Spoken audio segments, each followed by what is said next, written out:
Morning, everybody. Starting off real bright and early. Coffee and chat with Rev Bruce, operating through Life Path Multimedia and in conjunction with Faith and Finances. Let's take this on today. We're talking about a sector of the community, small part of the community. We're talking about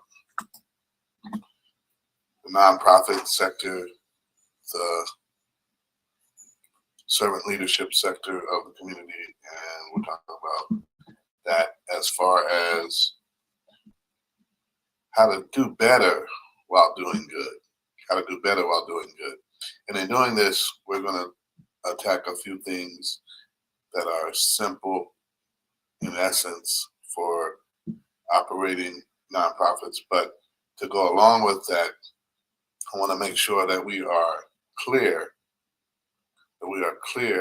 on the difference between nonprofits. And I want to make sure that's understandable because there are nonprofits that are structured and recognized by the government as 501c3s. There are nonprofits that are just loosely tied community groups that are not nonprofit entities. And then there are those that help other nonprofits, foundations, networks that we'll look at as well. And then there are those that are focused specifically on one goal. Okay. And I'm not going to go through the full gamut of everything and in its entirety for everybody, but you'll see that there are certain nonprofits, right, that actually do some work that is unique.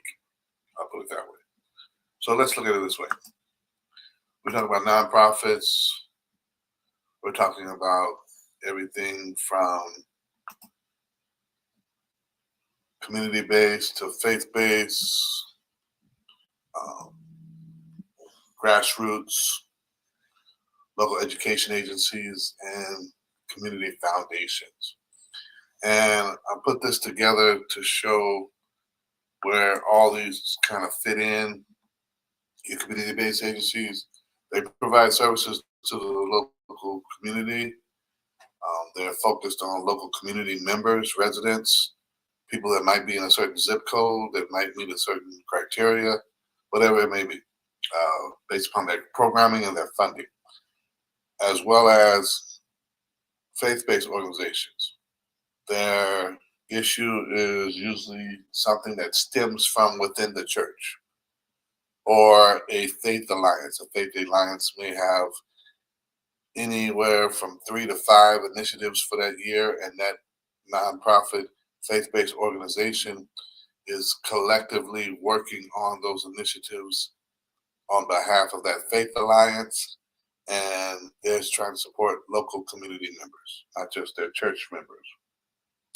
And then we have grassroots organizations. These are loosely tied, organized groups of people seeking to do good in a very concentrated neighborhood, usually focused on a singular issue, and they want it better for themselves, the community, especially for the next generation. You'll see a lot of work with grassroots organizations that are for the younger folks, the youth, for the next generation. LEAs, local education agencies. This is where you get your charter schools, your private schools, those networks and private school districts. And even some of your home schools are under LEAs. And it's interesting, the structure, but no matter what, their focus is for pupils and their families. Pupils and their families. Okay? And then foundations, community foundations, those are providing funding to nonprofits for nonprofits to do the work that they do and help the people who they help. And I put that together so that can make sense, so we can understand and have a articulate conversation on how to do better. How to do better. And I say this because in some cases, we'll have people miss it. And what I mean by miss it, they miss the point of the very existence of their nonprofit. They miss the point of their very existence of being in business. They miss the point of being in place within that local community. And for most organizations, whether they be grassroots, faith-based, or otherwise, for most organizations, the reason for being is their mission. It's a mission statement. It says who they are, why they exist, who they help, and how they help. Their reason for being is their mission statement. And if you lose focus and you're no longer focused on the mission, you're missing it. You're off track. Your mission should be your motivation. Mhm. Your mission should be your motivation in the nonprofit realm, especially as we talk about servant leadership and the tenets of Robert Greenleaf. And as we look at that, step back and see how out of balance it gets when the focus is money and not the mission. Ergo, let's do better while seeking to do good. And so one way to do better is to look at the structure. What's it built upon? How is it set up? How is it structured? And when we look at how it's structured, it should be structured on a foundation of the mission. Why exist? And build from there. Why are these programs in place? And build from there. Who are these programs in place to help? And build from there. But it needs to have a structure, a framework, in order to do that. And if your structure isn't set up properly, you'll have an executive running the board, or you'll have board members hijacking what should be the ED or CEO's role. It'll be all kinds of stuff. And it'll be ran by committee, and it'll look crazy if it's not structured properly, because if it's not structured properly, then it usually doesn't have the right systems in place. Systems in place. You need to have systems in place, systems that balance and counterbalance each other so that you can operate in a legitimate fashion. That's how that works. And so you can't just go willy-nilly. You have to step in, operate with procedures in place so that you can maintain and hold down what needs to happen in this nonprofit so it can go on and continue the work that it's set out to do. You're not going to do the work if you're busy struggling trying to figure out what happened over here or over there with the last project you did, because you don't have the systems in place within your structure to manage your reporting.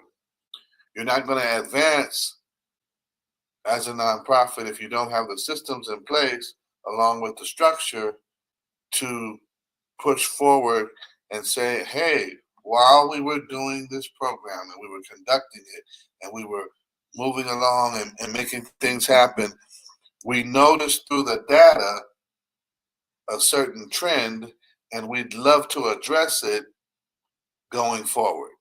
We'd love to make it an initiative for our organization to push forward and deal with this discovery that we found through the data of our current program. That makes sense. Who wouldn't go for that? You've got evidence. You've got data to back it up. You've got reporting to back it up. But if you don't have that in place, it sounds like you're shooting from the hip. And if you're shooting from the hip, there's a great chance that you're going to miss. You're going to be off target. And let's say you have the systems in place. Let's say you have the structure, but you don't have one of the key elements that causes nonprofits to buckle and tremble and even fail. You don't have the support. And when I say support, that support needs to be level. That support needs to be level and it needs to be diversified. Let's take it like this. If you only have 2 or 3 programs, you only have a handful of funders, you barely have any individual donors, no reserve funds or non-discretionary funds. There are no contracts that you are engaging in and working with any other municipality or entity or partnership in order to receive additional funding or residual income.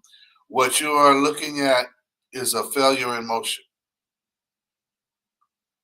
It may not happen today, it may not happen immediately, but the minute that things come off and you end up with one of those dominoes not being in place or that house of cards blowing down, you're going to wonder what happened. And what happened was you didn't have a balance of support.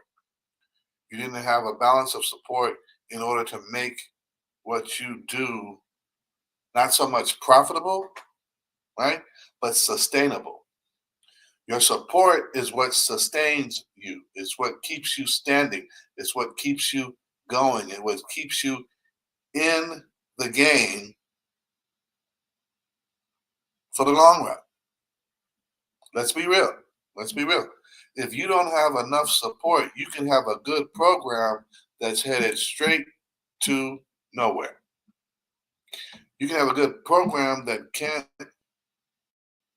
be administered to people because you don't have enough money to pay folks to run the program. You don't have enough money to buy the supplies necessary for the program, great idea, great structure, great systems, but you don't have enough support. That's where the game changes. And when the game changes like that, you need to make sure that you line up what are going to be your special events. Are you going to have a golf tournament? Are you going to have a casino night? What are going to be your special events?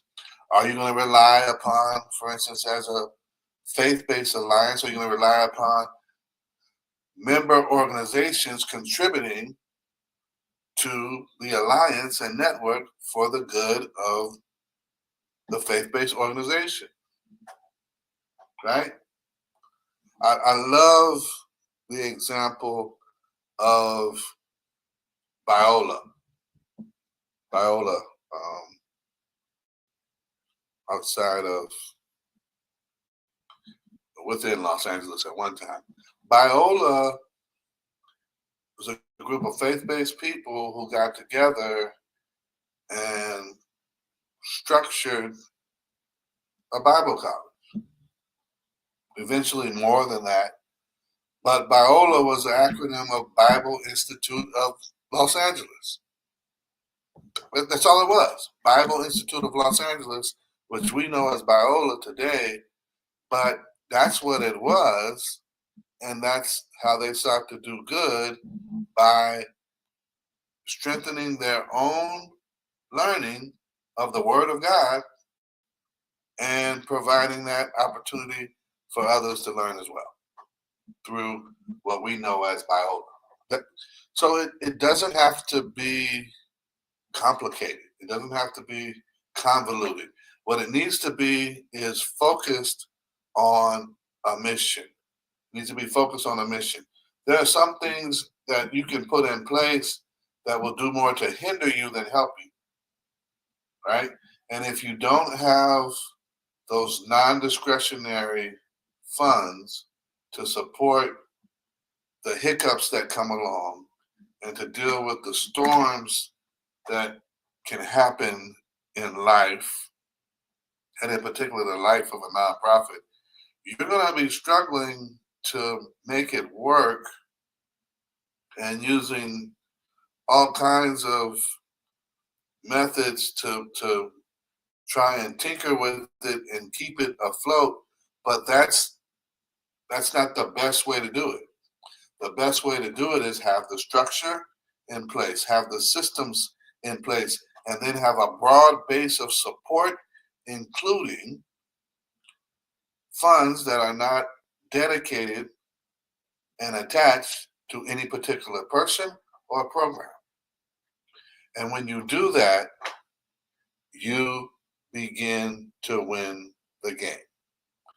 You begin to operate not so much out of desperation, but you begin to operate with a little more determination when you have your stuff in order. We can do a whole lot better at doing good if we put this in place. Go back to what I said about who's doing what. Go back and look at what type of organization you're leading or running or operating. Who's doing what and how. Look at how other folks are doing it as well. Go back and look at who are you helping. Is it a special population? Is there something unique about them to where there's a group of people who will rally behind them and donate just to an organization who's helping them? Are you doing a GoFundMe? Are you doing a Patreon on your website or anything like that? What are you doing to create an additional reserve for sustaining your organization to get through and make it into the future? That's what we need to talk about. How are you going to make it into the future without that broad base of diverse support? You need that, and you need that to be non-discretionary. You need that to be right there to where you can have those funds that are not dedicated to anything except the general fund of the organization as part. It doesn't have to be a bulk of the organization's funding, but as part of the funding, so you have some flexibility in order to make some adjustments based upon your chart of accounts. Hope this is making sense. Hope this has brought some new light to some folks on how this works. And I hope you understand, things may not be great right now, but as we build and work within nonprofits and local education agencies, we know that things continue to change and improve as the wheels are turning. So we're doing it while we're doing the work. We're getting better while we're doing the work. Don't give up. Stay dedicated. Love you. Bye-bye.